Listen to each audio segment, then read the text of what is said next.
All right, so next main topic of the day, and this is, we're sticking in the Marvel Universe here, and it is all about Thor, Love, and Thunder.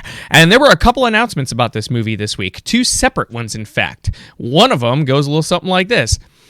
Matt Damon touches down in Australia ahead of Thor Love and Thunder role.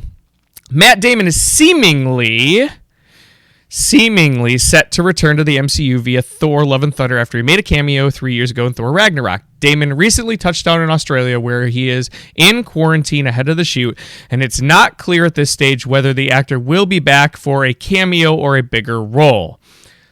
Okay. Wow. Again, we were just talking about comic book movies, and, you know, they're attracting some big actors. If y'all don't know, Matt Damon is Academy-level actor. He is an amazing actor. And to get a guy like Matt Damon to come back into the Thor universe, now, if you don't remember, he did the little cameo in Thor Ragnarok where he played the actor who played Loki in the little play that they were putting on.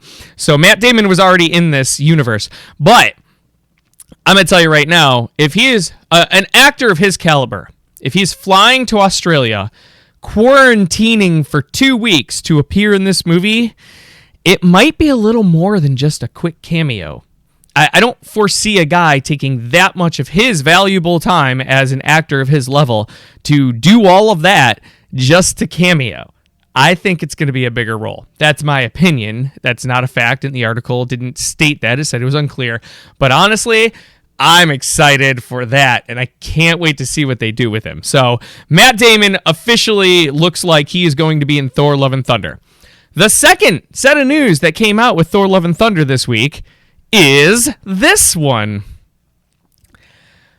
Guardians of the Galaxy Nebula confirmed for Thor Love and Thunder. So Karen Gillan has confirmed she's currently in Australia in quarantine ahead of reprising her MCU role Nebula in Thor Love and Thunder. So we now have Nebula joining the cast of Thor Love and Thunder, which makes perfect sense in my opinion, because if they're going to have, you know, a lot of the other Guardians, because we already know Star-Lord and Chris Pratt's going to be there, and we already know that, you know, a few others are going to be there. So, of course, why not? Let's throw Nebula in there too. Which brings me to the next part of this whole topic here. And that is this. I found this article. So this is an updated cast list for Thor Love and Thunder. Let me break this down for you guys. We have, of course, Chris Hemsworth coming back as Thor. We have Tessa Thompson coming back as Valkyrie. We have Natalie Portman coming back as Jane Foster, who is going to be Lady Thor in the movie. That's confirmed already. So that's happening as well. We have Christian Bale coming into the Marvel Universe. And it says, let's see, Thunder's main antagonist in the Gore, it's Gore, the Butcher, right? Let me see. Once Christopher Bale come blah blah blah blah. Nearly a decade after his DC character Dark Knight resigned, Marvel, not playing a good guy. Bale has been cast as Gore the God Butcher. Yeah, so it's official. He is Gore the God Butcher. We have Jamie Alexander coming back as Lady Sif. We have Taika Waititi coming back as Korg. We have Chris Pratt as Star-Lord. We have Pom Klementieff. Sorry if I butchered the name, but she's coming back as Mantis. We have Karen Gillan coming back as Nebula. We have Vin Diesel coming back as Groot. Dave Bautista's coming back. Matt Damon's now in there. This cast is stacked. Totally stacked. This movie is going to be awesome, I think, anyway. First of all, Taika Waititi is the director, and he has been killing it.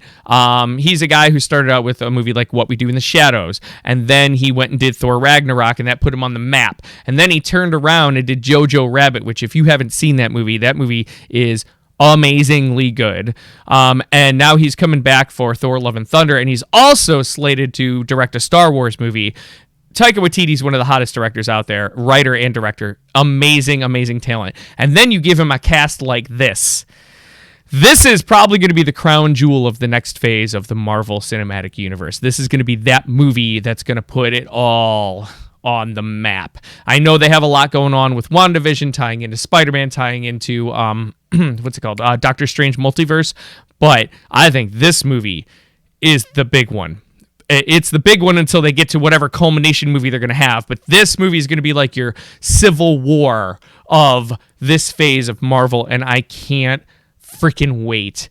You guys, I can't wait. What do you guys think of all these casting additions to Thor Love and Thunder? Let me know in the comments below your guys' thoughts. Or you can hit me up in the tip link again, streamlabs.com/movieidiot. And yeah, I want to hear what you guys got to say. Are you excited for Thor Love and Thunder? Hit me up. And I'm going to move on to the next main topic.